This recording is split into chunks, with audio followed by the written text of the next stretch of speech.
Raila Amolo Odinga alizaliwa katika hospitali ya Anglican Church Missionary Society huko Maseno, wilaya ya Kisumu, mkoa wa Nyanza, mnamo tarehe 7 Januari mwaka wa 1945 na mzazi Mary Juma Odinga na Jaramogi Oginga Odinga, ambaye alikuwa makamu wa kwanza wa rais wa Kenya chini ya Rais Jomo Kenyatta.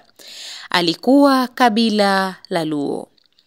Alisoma katika shule ya msingi ya Kisumu Union, Maranda Primary huko Bondo na Maranda High School hadi mwaka wa 1962 alipopelekwa Ujerumani na baba yake.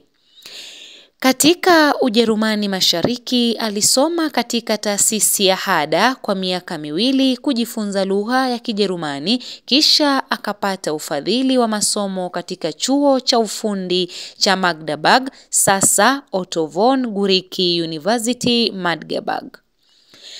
Mnamo mwaka wa 1970 alihitimu na cheti cha kulehemu. Wakati wa vita baridi aliweza kutembelea Berlin Magharibi kupitia Checkpoint Charlie na alikuwa akileta bidhaa zilizokosekana Berlin Mashariki kwa marafiki zake. Mnamo mwaka wa 1970 alirudi Kenya na mwaka uliofuata alianzisha kampuni ya Standard Processing Equipment Construction and Erection Limited, baadaye East Africa Structure, kampuni pekee nchini Kenya inayotengeza mitungi ya gesi ya LPG. Tarehe 1 Septemba mwaka wa 1973, Raila Amolo Odinga alifunga pingu za maisha na mpenziwe Bi Ida Odinga.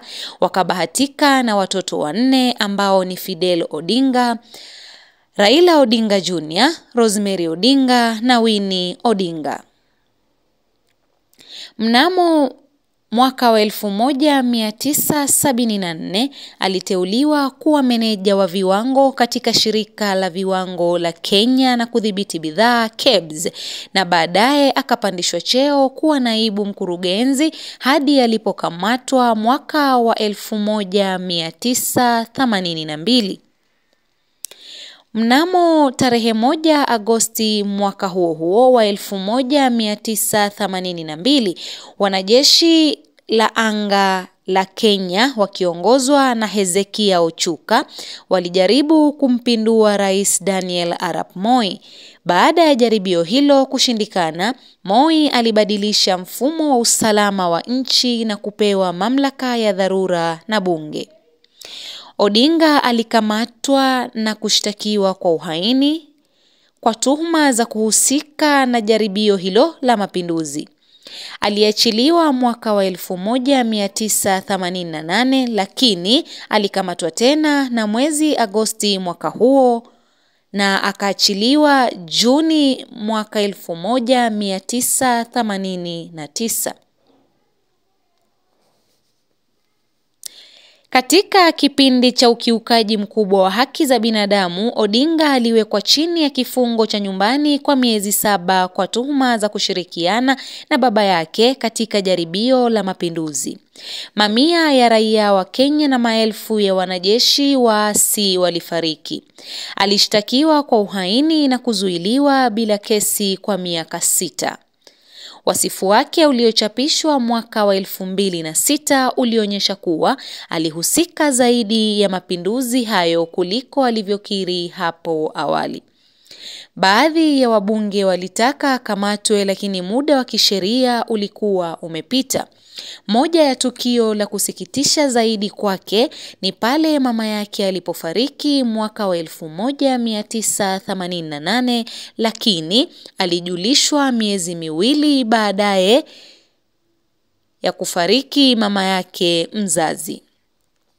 Aliachiliwa mnamo tarehe 6 Februari mwaka 1988, lakini alikamatwa tena Septemba mwaka wa 1988 kwa kupigania demokrasia na haki za binadamu wakati Kenya ilikuwa chini ya utawala wa chama kimoja.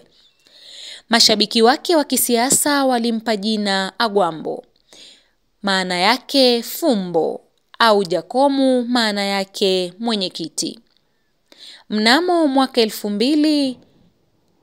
Mnamo tarehe 12 Juni mwaka 1989 Raila Odinga aliachiliwa, lakini mnamo 5 Julai mwaka 1990 alikamatwa tena pamoja na Kenneth Matiba na Charles Rubia.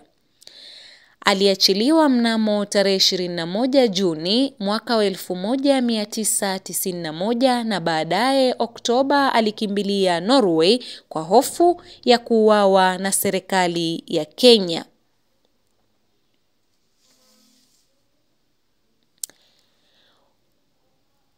Alikuwa mwanasiasa wa Kenya ambaye aliwahi kuhudumu kama waziri mkuu wa Kenya kuanzia mwaka wa 2008 hadi 2013. Alikuwa mbunge wa eneo bunge la Lang'ata kuanzia mwaka wa 1992 hadi mwaka wa 2013 na alikuwa kiongozi wa upinzani nchini Kenya kuanzia mwaka wa 2013. Aliongoza chama cha Azimio la Umoja One Kenya Coalition Party. Odinga aligombea urais wa Kenya mara 5 bila mafanikio na kuingia katika historia ya wanasiasa Afrika Mashariki waliogombea urais mara nyingi zaidi bila kutimiza ndoto hiyo. Kila mara alidai kuwepo kwa udanganyifu wa uchaguzi nchini Kenya. Mnamo mwaka wa 1997 alimaliza watatu akiwa mgombea wa chama cha National Development Party NDP. Mnamo mwaka wa 2007 aligombea tena kupitia chama cha Orange Democratic Movement almaarufu ODM, lakini akashindwa na Mwai Kibaki. Mnamo mwaka wa 2013, 2017 na mwaka 2022 mtawalia Odinga Mnamo mwaka 2013, 2017 na 2022 mtawalia, Odinga alikuwa mshindi wa pili kupitia vyama vya Coalition for Reforms and Democracy CORD, National Super Alliance NASA na Azimio la Umoja mtawalia. Baada ya kushindwa, aliwasilisha kesi katika mahakama ya juu dhidi ya rais mteule William Samoei Arap Ruto, lakini mahakama ilitupilia mbali kesi hiyo na Odinga akaahidi kuheshimu uamuzi huo wa mahakama.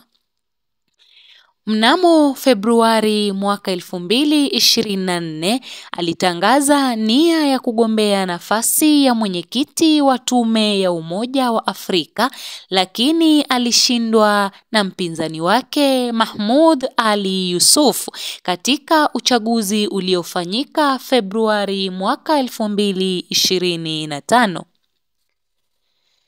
Tarehe 15 Oktoba mwaka wa 2025, Raila Amolo Odinga alifariki kwa mshtuko wa moyo akiwa nchini India wakati alipokuwa anapokea matibabu akiwa na umri wa miaka 80. Tarehe 20 Oktoba, taifa la Kenya linaadhimisha siku ya sikukuu ya mashujaa. Mwaka huu sikukuu hiyo itakosa shujaa shupavu, mwanasiasa tajika na mpigania demokrasia Raila Amolo Odinga baada ya kifo chake tarehe 15 mwezi huu.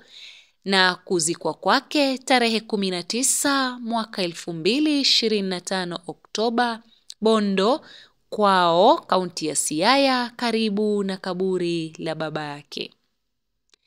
Raila Amolo Odinga atakumbukwa kwa ujasiri wake, ushupavu wake, kupenda kwake amani, si tu kwa taifa la Kenya, bali Afrika Mashariki na ulimwenguni mzima kwa jumla.